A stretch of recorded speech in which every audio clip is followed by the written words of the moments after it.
Let me preface this video by saying I like Steven Universe. I think it's a show with excellent characters who grow over the course of the story. It has some incredibly catchy and beautiful songs, and it tells a story about family, loss, trauma, dependency, insecurity, and so much more. Steven Universe is a good show, but it's a very flawed one as well. Inconsistent character heights, forgettable townspeople episodes that make up a large chunk of the story, and the poorly executed and jarring White Diamond redemption. Steven Universe is far from perfect. And my biggest disappointment with the show has to be the mishandling of Peridot and Lapis. Now, I don't think they are bad characters. I like them both. In fact, Peridot is my favorite character in the whole show, in large part due to her great redemption arc. Peridot starts out the series the first homeworld villain we are introduced to, and eventually becomes a reoccurring enemy that the crystal gems try to chase down. Eventually she is caught, but not before revealing that the world would soon be destroyed. Steven decides to unbubble her and manages to get Peridot and the gems to work together in order to stop a gem weapon in the center of the Earth that will break free and terminate the planet in the process. And over the course of this alliance, Peridot ends up growing as a person. Through her interactions with Pearl, she learns to respect the other gems and view them more as equals. After mocking Amethyst, she manages to will herself to apologize, showing that she's grown to care about how she makes others feel and that she feels good about doing the right thing. And Garnet teaches her to be more accepting of things that confuse her and conflict with what she's been raised to believe. She grows to learn more about the planet and with time begins to love Earth. Eventually, she decides to try to convince Yellow Diamond to leave the planet alone, only to be met with a firm refusal even in the face of Peridot's logical arguments for keeping the planet alive. And in her single best moment of the entire series, she throws away everything she was raised to believe by refusing to allow the cluster to destroy the planet, defying the orders of the person she was programmed since her creation to revere. This scene made me so excited to see what it would be like to have Peridot as a dedicated crystal gem. With her entertaining personality and cute design, she would make an excellent new addition to the team. And if I'm being totally honest, she's definitely my waifu.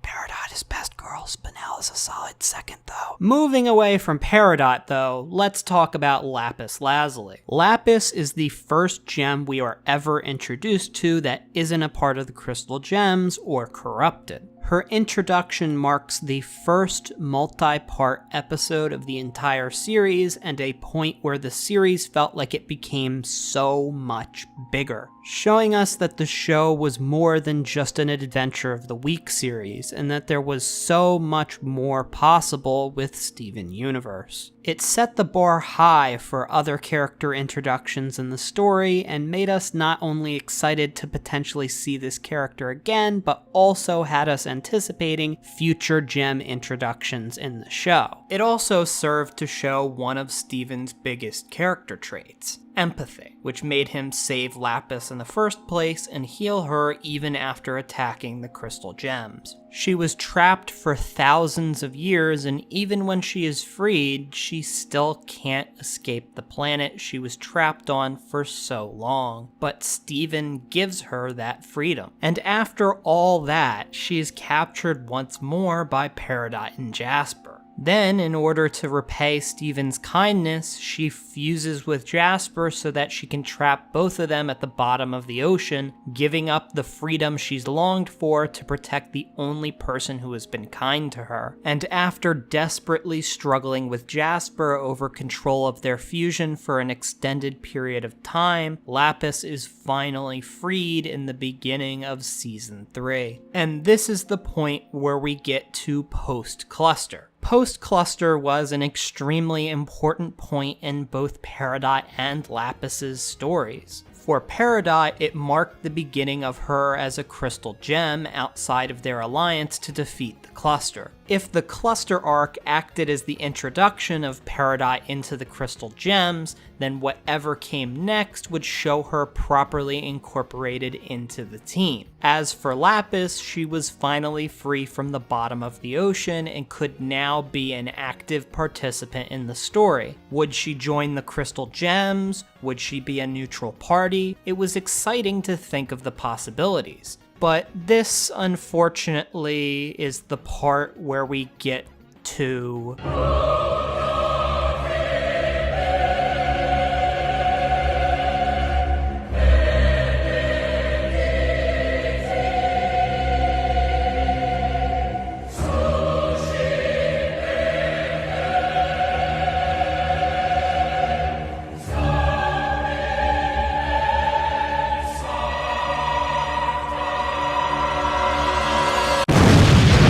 The barn was the primary location of the cluster arc, which acted as a convenient location for the gems to work in, but it ends up serving as the home of both Peridot and Lapis after the events of the cluster. Now, right off the bat, there is a huge problem with this. The barn is located up on a hill outside of Beach City. While that wasn't an issue when all the gems were staying here to work on the drill, choosing to put these characters in the barn left them isolated from the rest of the cast. Which means that most of the time when they appear in the story from this point, it requires Steven to specifically leave Beach City to go visit them. After all the buildup we had to Peridot becoming a crystal gem and Lapis being freed, the characters are separated from the rest of the story so that they only have to appear when it's convenient. And this unfortunately results in the two of them receiving very little screen time relative to the rest of the gems who are still living with Steven.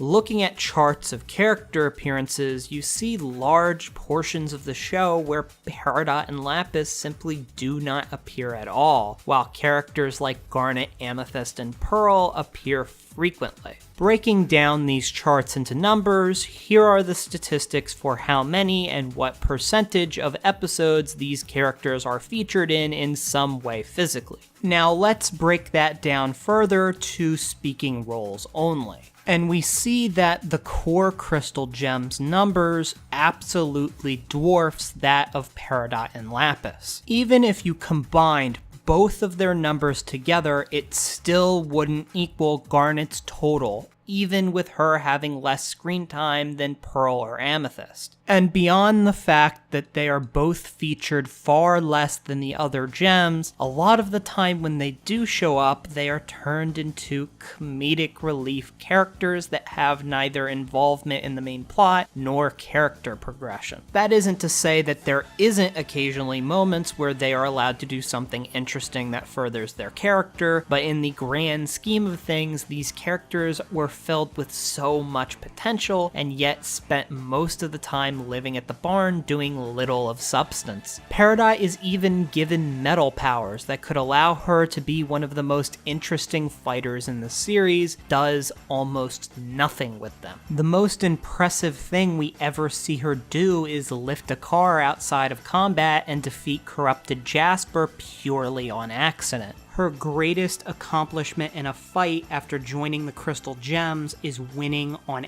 accident after the other characters did most of the work. Even during the fight with Blue and Yellow Diamond, her offense was throwing cans and being thrown herself, only to end up being the first gem taken out during the fight as the punchline to a gag that was funny, albeit evidence for how Peridot after the cluster struggles to be anything more than a joke. Unlike Peridot, Lapis isn't really given time to develop relationships with the other gems outside of a few lines exchanged here and there. Lapis is only really given a relationship with Steven and Peridot. This leaves Lapis feeling disconnected from the rest of the gems, and even during the events of Future, there is still that feeling of disconnect between her and the main gems. And all of these issues with the handling of Lapis lead leads to her big emotional moment of leaving the crystal gems, having a dulled impact because she didn't spend enough time on screen or with the other characters to actually register this as a big change to the status quo of the series. Let's look at another story for a much better example of a character temporarily leaving the main team.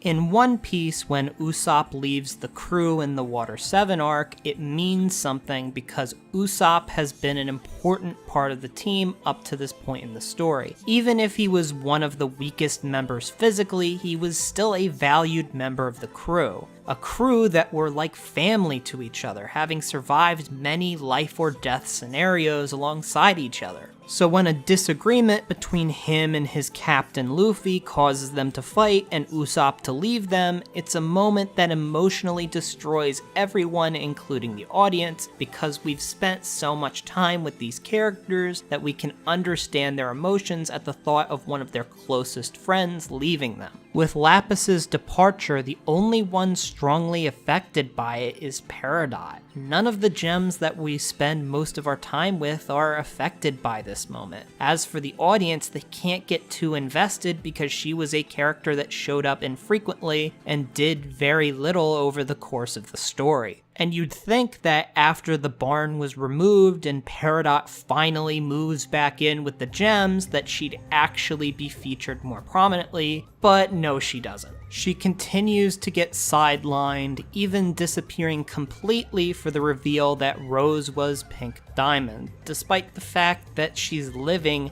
right there in the bathroom. And on top of everything I've said so far, you also have the fact that Peridot and Lapis don't fuse with anyone after the cluster, even though fusion is one of Steven Universe's coolest aspects. I mean, I can at least understand Lapis since she had a very negative experience with fusion. As for Peridot, she almost fuses with Garnet, but can't bring herself to do it, and the idea of her fusing is never brought up again. I feel like even if the decision to never have her do it was supposed to show the idea that it's okay to not want to fuse, that message doesn't feel worth costing Peridot a chance at being able to participate in that aspect of the story. If you wanted to send this kind of message, it would have worked a lot better with Lapis, who has a very valid reason for not wanting to fuse and never fuses for the rest of the story anyway. Now I want to talk about one other show before we wrap this video up.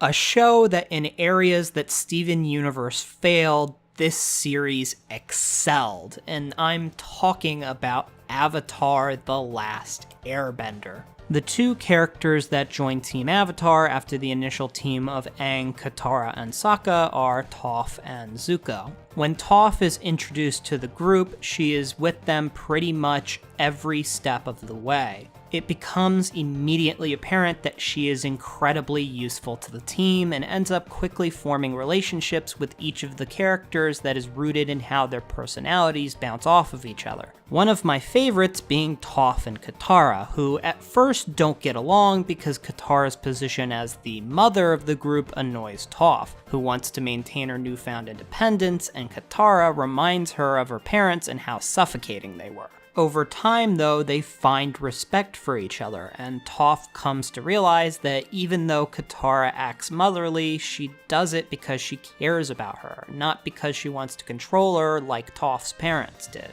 Toph is an important member of the team and is given a role to play in the story despite the fact that she joins halfway through the series. And Zuko ends up joining even later, with only 9 episodes after he first enters Team Avatar, with 4 of those being the finale. Yet he still gets multiple episodes in that small amount of time in order to show him becoming a true member of Team Avatar, forming connections with the other characters, even with only a handful of stories left to tell. Toph and Zuko are how you introduce characters into a team and make them feel like a relevant part of that group. Avatar could do more with these characters in just a handful of episodes than Peridot and Lapis get over multiple seasons. And that speaks volumes of the care that Avatar gives to these characters and the lack of care that Steven Universe gives to it. Despite all of this, I don't hate Steven Universe. I hate that it had so much potential with these characters and absolutely squandered it. It leaves me wishing that we got something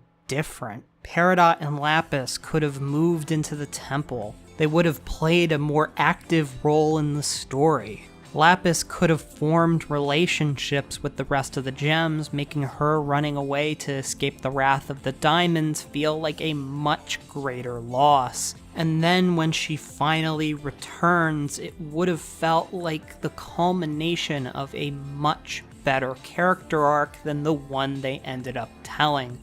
But that isn't what we got, and it sucks that we didn't.